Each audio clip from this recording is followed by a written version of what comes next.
Mental Toughness 7 is teaching you how to believe in yourself. And it comes with three things. Don't respect your opponent too much. Make your opponent beat you. And learn to attack. And we'll discuss what these three elements are in the process of any match.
Now, what you need to do is, first of all, you have to learn to what you see in practice from two perspectives, as a player and a coach. Start slow. Always start slow. Practice matches, whatever. Okay? And the reason you want to start slow is when you start too fast, you might start missing. So I always start with my C game. Let them come to me. Now, watch this simple warm-up one more time, and it really illustrates what I mean by starting slow. Here's a shot, and then the girl hits a sort of a winner. Girl in red doesn't even try for it. She's like, what? Just start slow. Just have that attitude. Let them come to you. Don't overplay. Like, but in the warm-up, like some people like to hit winners in the warm-up. I'm like, fine. You want to hit a winner? Hit a winner. Okay? And I won't go for balls like that. I'll just start slow. They want to hit a volley for a winner? Fine. I'll let them hit a volley for a winner. Okay? And the reason for this is your C game might be enough to win a match. So I like to break my game to C, B, and A.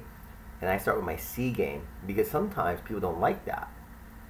Now, the other player is trying too hard, so what's happening is she's starting to play worse. That could be you. You start with your A game, you start attacking every ball, and before you know it, you're making all these errors and you're down like 3-0. Okay? You need to slowly start your game, move your game up as needed. I recommend loops and chips and hitting cross court.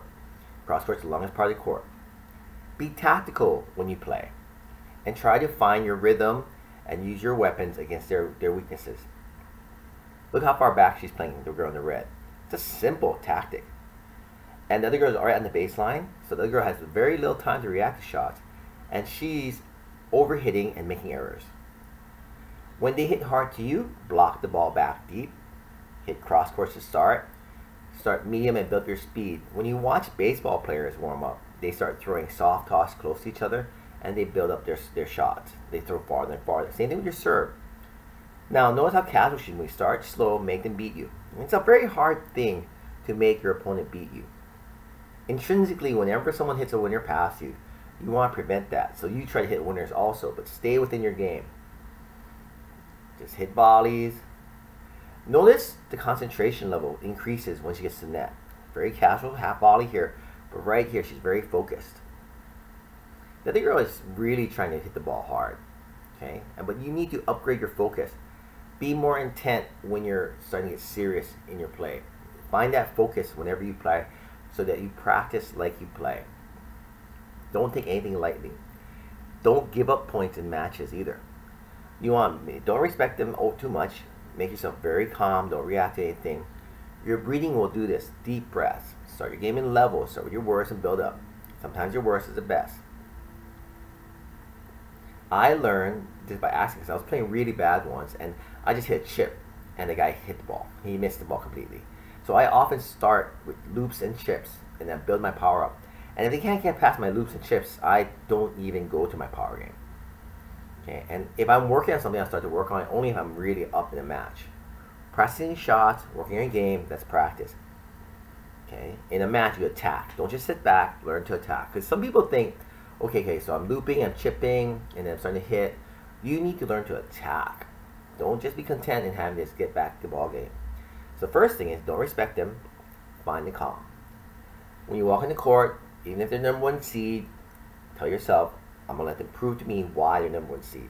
I'm going to hit the ball in play and make them hit shots past me. Second thing, try to get to the point where you start attacking. Don't just sit back. You need to attack. People like to play defensive games, but that limits your development as a tennis player. You need to attack. Then, make them beat you. Control your shot selection and control your motions. That's the one thing you can control. If they're just better than you are, it'll become obvious as the match progresses. And if they're better than you are, you're going to lose. There's nothing about tennis. Tennis is very blunt. The better player normally wins. You can pull the upset. If you let them beat you, stay focused, go for shots. Be aware of what you're doing. Find the calm. Never overreact. If you play with emotions, then do it. But the thing about playing emotionally charged, it's very tiring. Now, you got to use your weapons. Develop as many weapons as you can. You need to have at least 3 weapons if you're going to be a legitimate tennis player. Serve, forehand, backhand. It can be the return. It can be ground strokes. Okay. The more weapons you have, the more opportunities you have, and the less they can counter you. If you have a good serve, then you can learn to counter your serve. A coach is good because it offers that third-person perspective. A coach, not your parents. Oftentimes, a child, growing up, needs a parent. Okay, but when you're an adult, you need to have a coach.